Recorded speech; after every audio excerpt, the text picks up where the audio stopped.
Halo pemirsa rubrik bal-balan. Bayangin Anda seorang pemain hebat namun disalahkan oleh satu negara karena kegagalan penalti yang padahal kalaupun Anda berhasil mencetak gol, belum tentu negara Anda akan menang. Nah, itulah yang dialami Roberto Baggio, nyaris sepanjang hidupnya. Betul banget. Dan ya, selamat datang kembali.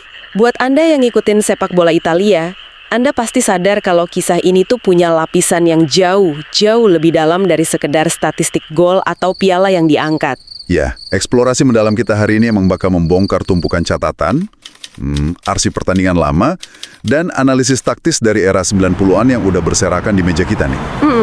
Kita bakal ngupas tuntas kehidupan seorang anak kurus berambut keriting dari utara Italia. Bener, seorang anak desa biasa yang hidupnya berubah jadi semacam epik yang penuh luka, penderitaan, tapi juga ada penebusan yang luar biasa. Makanya kita membedah sosok Roberto Baggio hari ini, karena perjalanan karirnya itu benar-benar cerminan dari kontradiksi kehidupan. Kontradiksi yang gimana tuh maksudnya? Ya, coba Anda bayangkan fluktuasi emosi yang dialami. Dari yang awalnya dipuja bak dewa penyelamat bangsa, tiba-tiba terjerembab jadi musuh publik nomor 1 cuma gara-gara satu tendangan. Ah ya, tendangan penalti itu. Iya, terus setelah itu dia ditendang oleh pelatih-pelatih top. Sampai akhirnya dia malah nemuin kedamaian sejati justru di tempat yang paling, ya bisa dibilang nggak masuk akal buat seorang mega bintang. Ini narasi tentang manusia biasa yang harus berdamai sama ekspektasi dunia dan tubuhnya sendiri. Setuju.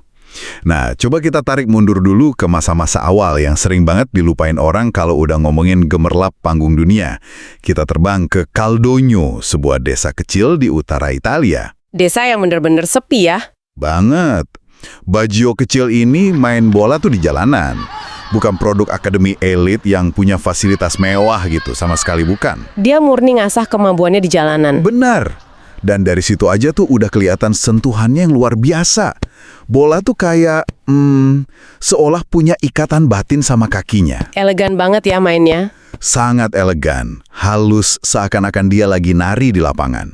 Tapi perjalanan sang seniman ini nyaris tamat bahkan sebelum dimulai. Nah ini yang bikin masa lalunya begitu menyayat hati. Seberapa brutal tragedi pertama itu menghantamnya. Tahun 85, umurnya baru 18 tahun saat itu. Masih muda banget. Masih remaja.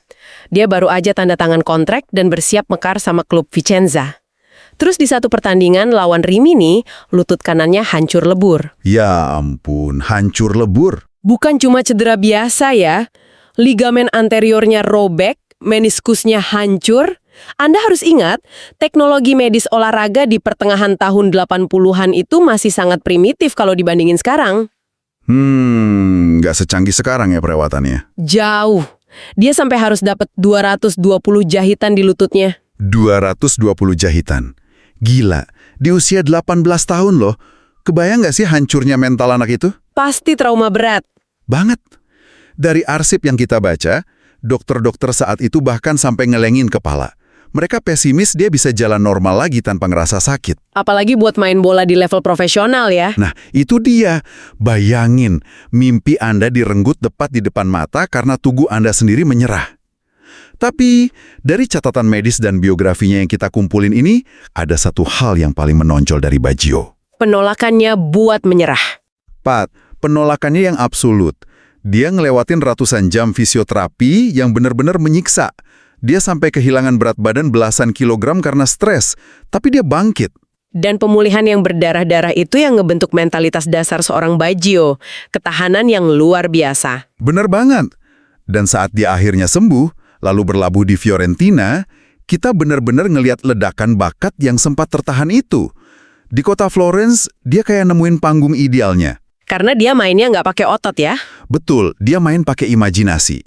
Visi permainannya itu ada di dimensi yang beda dari pemain-pemain di sekitarnya. Dia bisa ngelihat sudut umpan atau celah tembakan yang secara geometris kayaknya mustahil. Makanya orang-orang Florence benar-benar muja dia bak dewa. Setiap kali dia mau ngeksekusi tendangan bebas nih, si isi stadion kayak nahan napas. Hening nungguin momennya. Iya, dan kiper lawan cuma bisa diam mematung, ngelihat bola melengkung masuk ke sudut gawang. Dia itu seniman murni yang melukis di atas rumput Stadion Artemio Franchi. Pemandangan yang luar biasa indah. Sangat indah. Tapi sayangnya, keindahan dalam sepak bola modern itu kan selalu berbenturan sama realitas bisnis ya. Mulai deh masuk ke bagian yang bikin emosi. Mau gimana lagi? Tahun 90 itu jadi titik di mana kepolosan Baggio direnggut oleh brutalnya industri sepak bola. Fiorentina mutusin buat jual dia. Dan gak tanggung-tanggung ya jualnya. Bener, mereka ngejual Baggio ke musuh bebuyutan mereka sendiri, Juventus. Wah, transfer berdarah itu. Fiorentina benar-benar mengkhianati cinta para pendukungnya sendiri. Jalanan kota Florence saat itu sampai membara. Kerusuhan meledak di mana-mana kan? Betul, markas klub sampai dilempari batu bata sama fans yang murka. Mereka ngerasa kehilangan ikon terbesar mereka, nyawa dari klub itu sendiri. Padahal Nia, Baggio sendiri sampai nangis dan gak mau pindah. Ya tapi kan keputusan ada di manajemen. Dia dipaksa keluar demi uang. Sepak bola emang sering kali nggak punya hati. Memang kejam, tapi mari kita lihat sisi objektifnya. Apa yang terjadi pas dia di Turin? Baggio tiba di Juventus ngebawa beban psikologis yang masif. Dicap pengkhianat di Florence. Iya, dan di saat yang sama diragukan oleh pendukung garis keras Juventus karena latar belakangnya itu. Tapi, di bawah tekanan yang secara teori bisa menghancurkan mental pemain manapun, dia justru memahat namanya sebagai yang terbaik. Puncaknya tahun 93 ya? Tepat, tahun 93 dia merengkuh Ballon d'Or. Ini bukan sekedar penghargaan loh. Tapi validasi. Validasi absolut, dunia internasional akhirnya menunduk dan mengakui kalau nggak ada pemain lain di planet ini yang punya level kejeniusan menyamai Roberto Baggio pada saat itu. Momen puncak sang jenius akhirnya duduk di singgasana tertinggi. Tapi ya, kejayaan itu langsung disusul sama babak paling mendebarkan dan paling nguras emosi dalam sejarah sepak bola modern. Piala Dunia 94 di Amerika Serikat. Benar. Dan mari kita luruskan satu hal di sini ya. Buat saya, ngelihat semua arsip pertandingan Italia di turnamen itu, Baggio adalah pahlawan sejati yang jadi korban dari narasinya sendiri. Tunggu, pahlawan sejati? Iya dong.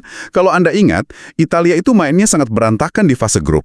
Arrigo Sacchi kebingungan ngeracik taktik, dan mereka hampir pulang kampung lebih awal. Ya, emang terseok-seok di awal. Nah, begitu masuk babak gugur, siapa yang ngegendong seluruh tim itu? Roberto Baggio. Sendirian. Sebentar. Mendefinisikan dia sebagai pahlawan sejati di turnamen itu terasa mengabaikan gambaran besarnya. Mengabaikan gimana? Ya, eksploitasinya di babak gugur emang fantastis. Gol menit akhir ke gawang Nigeria, gol kemenangan lawan Spanyol. Dia mencetak 2 gol kelas dunia ke gawang Bulgaria di semifinal loh. Dia nyeret tim Italia yang tampil semenjana ini ke partai final, murni pakai keajaiban kakinya. Nggak ada yang bantah soal itu, tapi... Anda nggak bisa tutup mata dong sama apa yang terjadi di Pasadena. Iya, tapi kan... Di pertandingan paling penting dalam hidupnya, final Piala Dunia lawan Brazil. Pertandingan terkunci 0-0 selama 120 menit.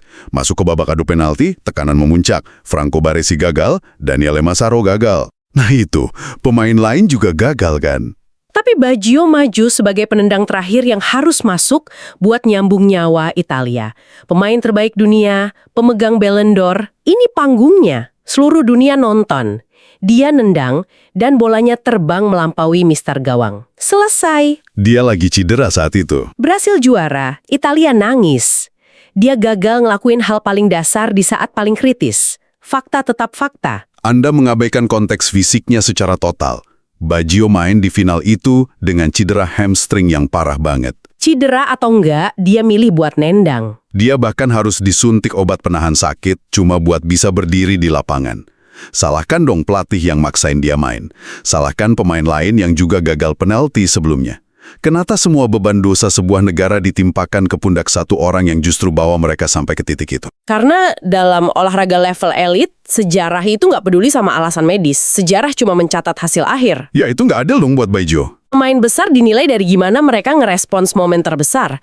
Apakah adil? Tentu nggak. Tapi itu hukum alamnya di sepak bola. Hukum alam yang kejam. Ketika dia ngambil tanggung jawab sebagai penendang terakhir, dia tahu resikonya. Kegagalan itu seketika ngehapus semua magis yang dia ciptain di babak sebelumnya di mata banyak orang. Gambar dia malam itu, ya ampun. Anda pasti ingat visualnya. Saat bola melambung jauh, Baggio cuma berdiri di tengah lapangan. Terdiam. Iya, momen yang sangat ikonik. Kepala menunduk, tangannya bertolak pinggang, seolah jiwanya kecabut dari raganya. Kiper Tafarel dan pemain berhasil ngerayain kemenangan di belakang dia, tapi kamera seluruh dunia fokus ke sosok kesepian itu. Visual yang tragis. Sangat tragis. Itu visual paling menyayat hati yang pernah terekam di sejarah sepak bola. Seniman yang paling rapuh, hancur di puncak dunia.